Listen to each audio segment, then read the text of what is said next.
السلام عليكم ورحمة الله تعالى وبركاته. dhamaan waa idin wada salaame ida markaa codkayga markaa dhegaysanaysa waxaan waa wax yar inaan magacan ka hadlo maanta dadooga qaarkii haddaan markaa muslimiin aan nahay qaar ka mid ah muslimiinta haddii maanta la weydiiyo maxaa la yidhaahdaa tawxiid marka haddii la weydiiyo aysan garanaynin haddii la weydiiyo muxuu Allah subxaanahu wa tacaala ku awray aysan garanaynin haddii markaa la weydiiyo ilaahay subxaanahu wa tacaala asmaadiisa sifaadkiisa wax ka sheeg haddii la yidhaahdo aysan garanaynin hadan laakiin haddii aad tiraahdo sheeg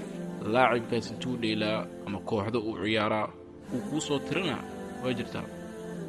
marka ruuxa waa inuu gartaa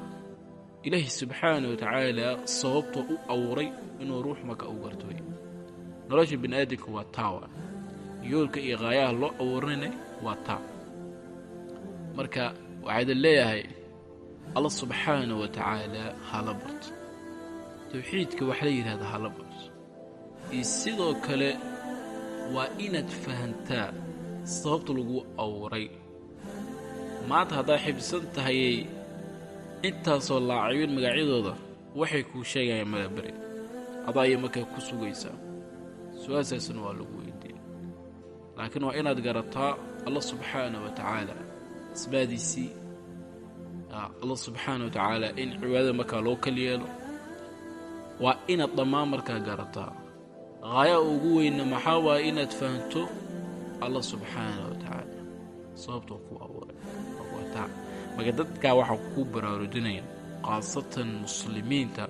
kuwa doonaya khayrka marka kuwa jecel in ilaahay subxaanahu wa tacaala mar walbo